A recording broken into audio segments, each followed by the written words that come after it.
Hello, everyone. I'm Greg Giglio, principal of Homestead High School, and here we are with another video, a weekly video message, and I have my two guests with me this week. If you haven't seen one of our videos before, what we do is I give you information based on the survey responses that you fill out. And one of the things that we have been requested this semester to do is to bring on various members of our staff. And so I got a request for these two gentlemen. So let me quickly introduce them. So we have Mr. Daniel Yusim, who is our health clerk and athletic trainer. Welcome, Dan. And we also have Mr. Brian Dong, who is our assistant principal in charge of athletics and activities. So thank you both for coming. Everybody. It's good to have you. So thank you guys for both for coming. Dan, you've been here a good long time now, since about 2008. So, but for those folks who maybe don't know you, can you give us a little bit of background about where were you before this and how'd you get into sports medicine and Sure. all that? Sure, absolutely. So I've actually been at Homestead since the 2008-2009 school year. My journey to Homestead started via San Jose State as a graduate assistant through San Jose State. So once I got accepted into the graduate program for athletic training, they said, "Congratulations, you've been accepted. Do you want to work at Homestead High School?" I said, "Where is Homestead High School?"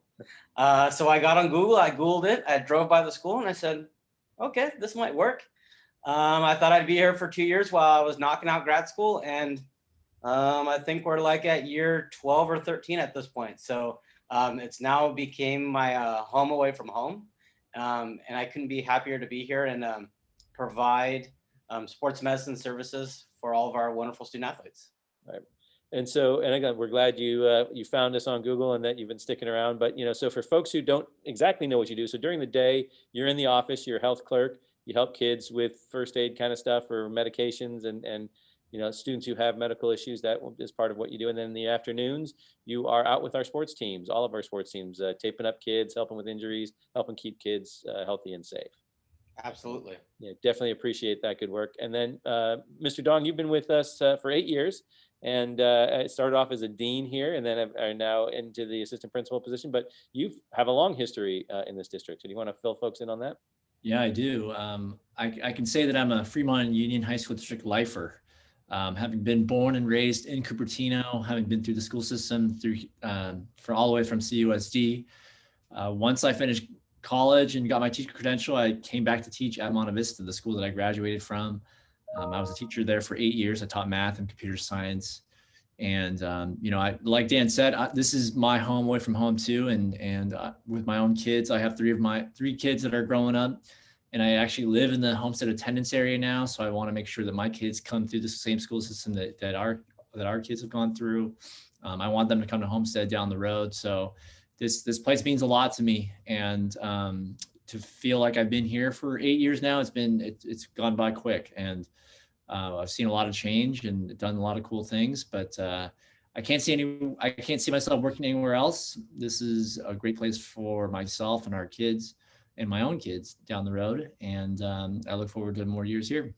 Well, all right. Well, thank you. And what we brought you both on the show for today was to really hear a little bit more about some of the safety protocols that we've been working on. And, the parents are kind of interested. Now that we know we are starting to bring more kids on campus with academic pods or athletics conditioning, athletics sports. So, Brian, you are part of the COVID task force that our district has put together. And so can you kind of give us just an overview of some of the big things that we've been working on to help keep our students and staff safe during these times?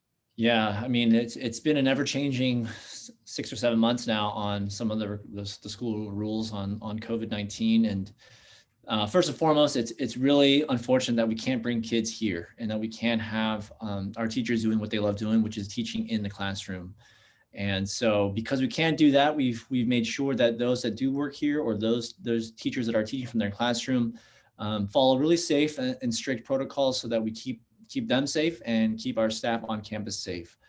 Right now, we do have various groups of kids on campus. Like your child might be part of a conditioning pod after school. They might be starting up in season 1 athletics. They might be part of an academic intervention group. So we do have some sparse groups of kids on campus to help maintain some normalcy, and we've made it a point to make sure that we keep them safe. For both staff and students that are coming to campus for any reason for a prolonged period of time, whether a work day or a conditioning workout, we ask them to fill out a daily symptoms checker. So before they come on campus, they let us know via survey whether they're experiencing any symptoms, haven't been in contact with anyone with COVID-19. When they are on campus, all staff members are asked to have masks on at all times. I'm not wearing a mask right now because I'm in my office and the door is closed and I'm in my own isolated area. But if I were to walk out into the hallway now, I would not be able to leave without a mask on. And amongst the staff that's working here now, primarily we work on certain days so that we keep separate from others so we don't have any real close contacts. Many of our teachers have been distributing materials to our students, really important textbooks and things coming out during the second semester. And we doing only those distributions primarily on Wednesdays to kind of keep traffic at a minimum here on the campus, to keep interactions down as much as we can. It's on a self-serve basis, and when students drive up, they come out of their car safely and appropriately, masked on, and grab the materials they need, and they get back and then they leave. Those are just a few things of the safety protocols that we put on campus, besides signage, besides keeping the campus closed, besides wiping down and having a custodial crew working extra hours to disinfect certain areas. We certainly take things seriously, and if there are ever concerns or reports or questions about our practices, please give me a call. And if unfortunately you have your student become positive for COVID or anything like that, and you just want some help on what the school's doing and what we can do to support them, call me directly or email me directly. I am the COVID liaison here at the school, so I can walk you through any concerns that you might have if your student is experiencing symptoms or anything like that. Right, and I can say the plan is pretty comprehensive, from things that you're saying, like the check-ins and the, making sure we have signs up. We also have our facilities crew has done a really great job in putting up hand sanitizer stations out amongst all the classrooms, even outside some of the buildings. We also have protocols should kids or staff who are here on campus get sick. And so we won't go into those details right now, but we've kind of thought a lot of those, and again, appreciate hearing from our community if there's any issues or concerns that do come up. But we definitely have those protocols in place that we are asking kids and staff to follow. And so moving over to athletics with Mr. Yusim over there. So, on Tuesday I was standing out there with you, and we had our football team coming in for conditioning. We had cross country coming on for start of practice. We had the Monte Vista swim team here because we're sharing pools with Monte Vista and us because of there's some work going on at the Monte Vista pool. We would have had tennis too, but the courts were too wet. So Dan, what can you kind of tell the parents about in terms of the safety protocols that are going on for our athletes? Absolutely. Well, the good news is that the wide world of sports has finally opened up after months and months and almost a year of waiting. So we hit the ground running, like you said, on Tuesday with various sports coming on campus. But what first step that we've done is that we've placed QR codes all around campus, all different gates and points of entry, so kids can scan in, like Mr. Dong was saying, that the kids are required, along with all coaching staff, to check in every day on that QR code to do a symptom tracker so we can timestamp when kids are coming on campus, and so that they can verify that they are not showing any symptoms of COVID-19. So it's been a great experience. We've worked countless hours with our athletics team and with our facilities manager to make sure that we have verified points of entry so we do not have all kids flooding through one access point, so they are dispersing appropriately. The biggest thing with adolescent teens is that once they see each other, they want to congregate and they want to see each other. They've been separated for so long, and as soon as they see each other, they want to congregate, say hello to a fellow classmate. And that's our role, and that's what I've kind of jumped into, is kind of making sure that we're dispersing these student athletes to the appropriate location, that they're not lingering around the bike racks or in the access road. So that's the biggest thing that we ask parents, is that, please encourage your kids to get to their point of location for practice and meet with whether that's their pod or with their season one sport at this time. But kind of reiterating what Mr. Dong saying, that we have very strict guidelines from the county. We have very strict guidelines from our district as far as distance protocols, mask wearing. I myself obviously wear a mask the whole time. Our coaching staff are required to wear masks the whole time. Even our kids, for some sports, if they're not doing something that's that exacerbating and that they're not breathing heavily, we are asking them at this point to wear masks while they are even doing conditioning, while they're doing, 10 push-ups. You can do that with the mask on, unless you have an underlying health condition. And that's where I can kind of come in and help advocate for a student athlete if there might be a condition where they cannot wear a mask. But at that point, we will ask them to separate even further than 6 feet from a fellow classmate or teammate. Um, but the beneficial of seeing kids on campus and being with their classmates has been astronomical. Kids are excited to be at school. Kids are excited to see their coaches. They're excited to run around. It gives them something to look forward to at the end of the day. No offense to, being in an AP physics or a math class, but sometimes, at the end of the day, it's great to show up and run around and, do some jumping jacks, do some sit-ups, do some push-ups with your football coach, run a mile with Coach Celiac cross country. So the benefit has been great.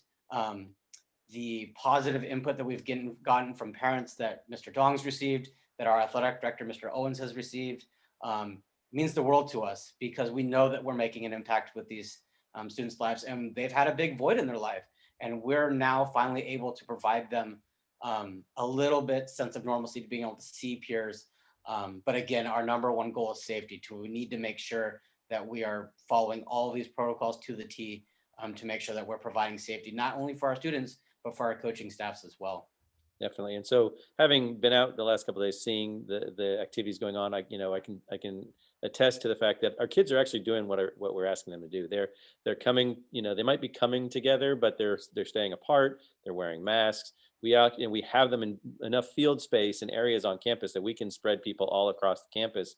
So you'll see massive space in between each of them as well too. But I do appreciate you going around and kind of helping us maintain a lot of that discipline that's going on. But I definitely we concur that we've seen a lot of joy and a lot of happiness in between the wind sprints going on out there. So it's been great. And Dan, even your role has changed a little bit too, because as a trainer, you're more hands on. You're taping people up. We're not really doing that right now though, right? Because you're doing more of consulting kind of thing. So Ryan, do you want to talk a little bit about that at all, or?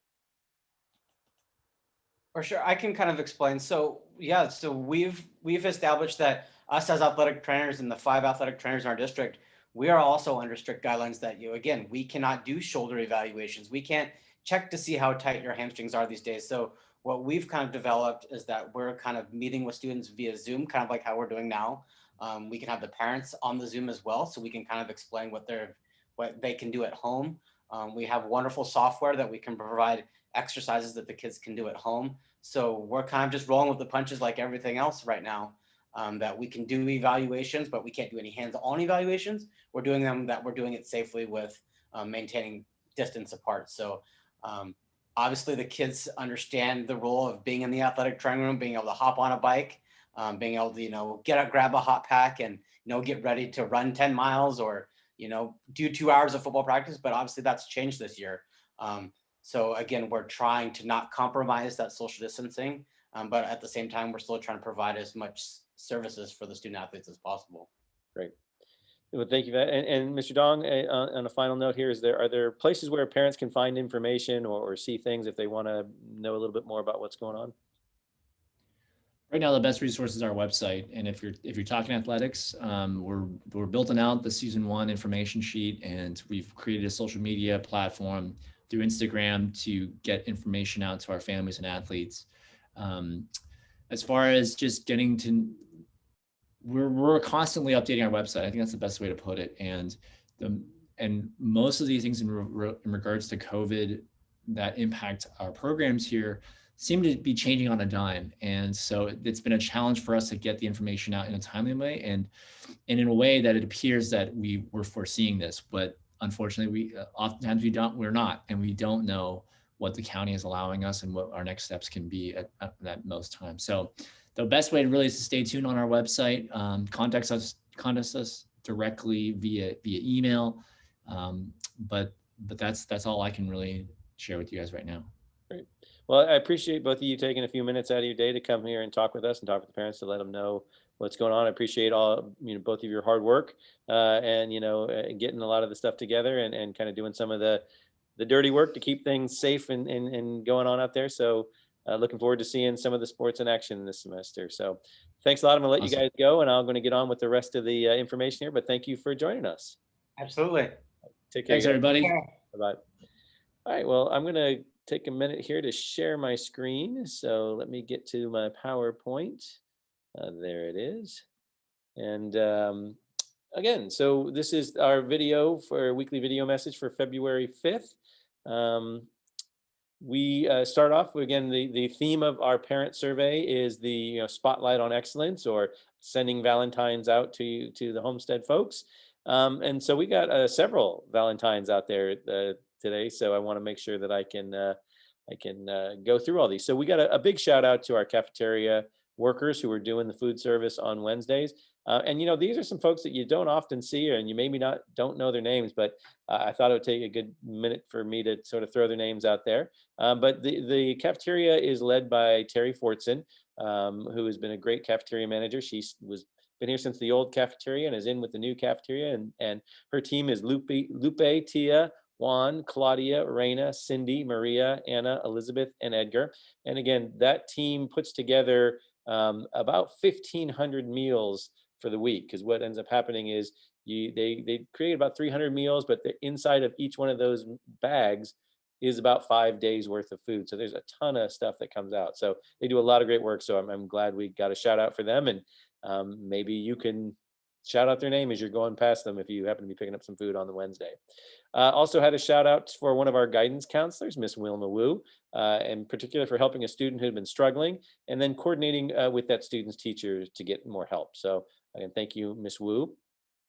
Terry Hannigan, one of our new assistant principals. I probably need to get her in an interview here so that you can meet her. But she organizes, among other things, she organizes the administrative tutorial, which is an online tutorial on Wednesdays where certain students are getting help from parent and student tutors. So again, thank you, Ms. Hannigan. And she's also supported by Lisa Fisher. And again, I want to thank the parents and the students that help as the mentors and the tutors in that. And again, thank the students who show up to that. So a great program going on. And then we also had a shout out for our science and engineering teacher, Mr. Rich Porticos, doing a great job with his engineering students was the note there. So again, thank you for those of you who sent these in, and thank you to those who are mentioned. We have a lot of great folks here on campus, so it's always nice to be able to share that with you. This is now the portion of the presentation where I roll into either questions or concerns that you might have. And so one of the very first questions was, how will new incoming freshmen, which are our current 8th graders, how are they going to get information about high school at Homestead if there's no in-person orientation? Right now is the time of year where we start doing residency, we start doing course selection, start having meetings. And we had this as well last year. It has not been as great as having people on campus, because it's better to have folks on campus to hold those meetings, because you kind of start to get the lay of the land, you start to get to meet people. But we will be doing those presentations virtually. We'll still continue to hold them as we can. We did orientation programs for both parents and students virtually this year. Again, hopefully by the time that rolls around again in August, we will be able to do it in person. But if not, we've already done it in virtual before. We are doing virtual meetings for getting out information about course information and course selection. If you are the parent or an incoming 8th grader or incoming 9th grader, you will have already been released some videos for the course information that you might need to know about what courses to select. So please take a look for those on our website. Those will remain live for a while. If you are a current 9th through 11th grader, those videos are going to get released on February 10th, where we have an advisory about course information. But we will be doing a lot of that work, the work for course selection, course information during advisory. But for those incoming 8th graders, we've held some nighttime meetings that are virtual. We're holding the videos. There's a lot of different ways for you to give that information. And one of the things that we have been having a conversation about ever since we went out is, how do we welcome back students when that time finally does come? And so we are looking at some possible solutions, because when we get down to it, the class that's going to be seniors next year have only been on campus for about a year and a half. Our current the sophomores who are going to be juniors, they've really only been on campus for about a semester. Our current freshmen have not been on campus at all, and then next year's won't at all. So we're going to have to really do some rethinking about how we orient students, how we get them familiar and connected to the campus. So we're really starting to brainstorm some of those already. So that will be a challenge, and it's something that we're going to definitely need to really look into and work on. And along those lines, so the question came about, how do we ensure that students will be covering all the needed materials during remote learning so that they are ready for next year, whether they're going to take AP courses or go to a next level? And that is the eternal question, right? Even in an in-person year, we're always sort of racing with the clock to the end of the year to make sure we're getting everything that they need to be ready for next year. And so in our, especially in the remote learning though, last summer our collaboration teams, our course alike teams, did this work over the summer. It was, how do we take what we have need them to know and be able to do and put that in a remote learning? So that has been all about their collaboration and all about their working. And so back in the spring, when we had been in school for a while and they already had some basis, it kind of focused just on what are some of the essentials, what are some review that we can do to kind of reinforce some of those skills and get kids ready for the next year. This year, though, we have really been looking at how do we improve and make the remote learning more rigorous than it was in the spring. I think we've gotten there. But there's always a question about whether we're going to be able to get through all the material. But what our course alike teams do is they do pick like the things that are the most identifiable of what kids absolutely need to know and be able to do to move on to the next level. And so we are going to have a years long conversation though about making sure we're catching kids and working with kids, because traditionally when we say, okay, a kid's going to start, say, junior year, and they're going to be taking American Lit, or they're going to be taking a certain math class or certain science class, we have an expectation of where they should be and what they should have learned. That's going to change a little bit because, as again, remote learning has not been as easy for a lot of folks, and so it's a more difficult format to learn on. And so we really are going to have to assess where kids are, meet them, and then try to work with them to get them to where they need to be by the end of that semester. So it's going to be a lot of work. It's going to take us a while, so that is something that we are talking about. It is ways that there are strategies that we're trying to discuss about how do you assess that, how do you capture that, and then how do you actually address those needs. So we have the same question, but we definitely are putting some hours in to really think about how we're going to be able to do that. A question came up about a specific math class, saying a math class has a final that's worth 30% of the grade. Is it possible for the teacher to change that, as having a final that mean that much is pretty stressful during remote learning?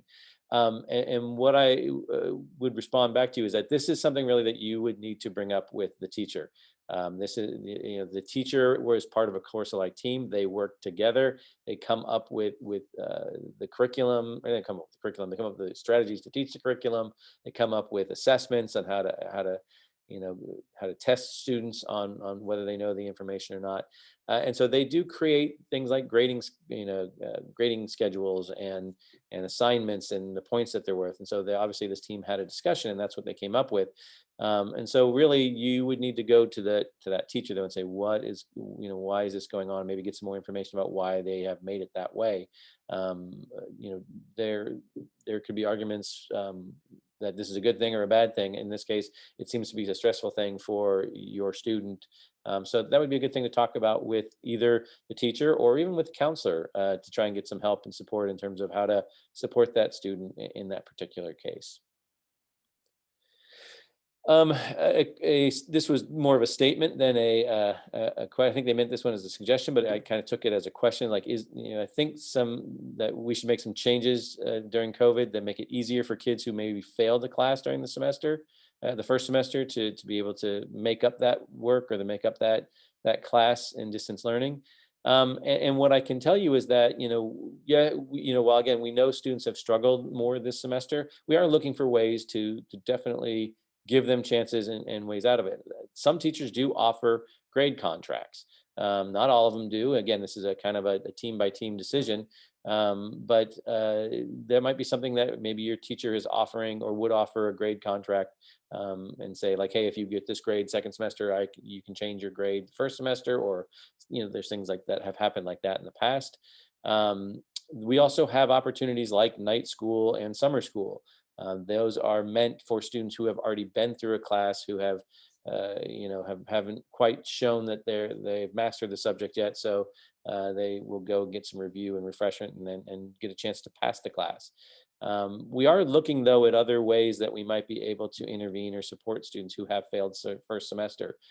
So, we are limited, obviously, in what we can do in a remote setting, but we are looking at those kinds of things. So, your suggestion or question, whichever it was, is definitely something that we are talking about. And I just wanted to say, yeah, that is something that we agree with. And we want to make sure that we're giving every student every opportunity to be successful. So, there could be some announcements coming out pretty soon about some of those interventions, but we do have to just make sure we get them to a point where we think they are going to be beneficial, and we think that the public will be ready to have them and hear them. And then this question was, I don't think it was from the same person, but it was sort of tied to it about, why is summer school only for remediation? Why can't we have classes? Why can't we take more classes in the summer? And one of the big things is, again, it's just sort of a time thing. When you're talking about summer school, it's only 6 weeks long, and compared to school being 36 weeks long.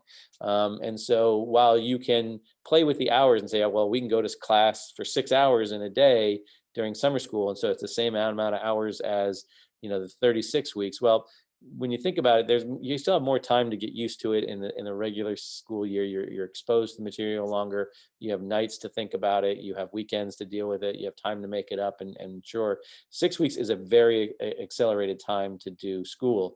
So the state really has some very specifics about what can be done in the summer. And so when you have a program like ours that is for remediation, it is for chances, is for opportunities for kids to get back on track. And so when you think about it, if you've gone through, let's say, algebra, and you fail algebra, then you have a 6-week course. You've had that whole year of algebra. So really the 6-week course is more like review and reinforcement. And so that's why it works better. Now we have had some classes that are a one-time only kind of thing. Like we've had like summer intensive geometry. That was a program that came out when there was a concern about where the middle schools were going with the math course pathways due to common core standards, and there were some folks that maybe felt their kids weren't going to be able to get up to some of the upper levels of math, and so we offered something like a summer intensive geometry. But it's a very tough class, and again, there aren't a lot of kids that can just automatically take that and master geometry and be ready for algebra 2. And so there was a specific kind of group that we were looking at. So summer school in terms of trying to get ahead has not ever really been something that is worthwhile and useful. And it really is about the kids who have stumbled and give them a chance to graduate. One other thing that can sometimes be difficult with summer school is that it isn't mandatory. Right? This part of the year is mandatory, so you don't always get all the kids in there that you need. So trying to staff it is not so easy when you're trying to figure out. I know I've got 2,400 kids, so I know I need this many teachers. Every year, summer school, whether a kid needs it or wants it, they may or may not. They don't have to show up. There's other ways that they can try and make up classes. So it isn't an easy thing to just automatically say we're going to offer all these classes because we don't know if kids will sign up for them or not. So, but again, going back to that idea, really, it's more about the time, the shortness of the time for summer school that makes it a more ideal for remediation than for acceleration. Question was like, can there be activity pods like clubs for clubs like robotics? And the answer is absolutely. That is something that we're already allowed to do within the restrictions. And so part of this depends on what the activities are that your club is looking to do, as well as are the students that are in the club willing to come to campus, or is the advisor or coach able and willing to come to campus as well too, because it's voluntary, it's not mandatory. And some of those restrictions, which kind of start to make it a little more difficult for some groups, are right now our pods can only be held outdoors. And there can't be any more than 14 students and one teacher. And that one teacher or adult can't mix with other 14. So you can't have like 14 kids come in from 3 to 4 o'clock, and then another 14 students with the same teacher come in from 4 to 5 o'clock, and then another, right? Because that doesn't work. You're mixing the groups in that way, because that adult becomes the person that is the connection between the groups and could actually cause contamination with COVID. So again, sometimes the numbers don't quite work out, because if you have a big group of people, you may not be able to get all of them there. So it might make more sense to do it on Zoom. But once they're also in those pods, they have to be masked, they have to be socially distanced from each other, and they have to be socially distanced from other pods. So let's say you have two adults working with, say, robotics. You can have the 14 kids in, 28 kids, 14 with each adult. They can't be working in the same robot together, and they can't be all huddled together working on something. They have to be separate. And again, you can't even have those 14 kids all huddled over one robot. So there is some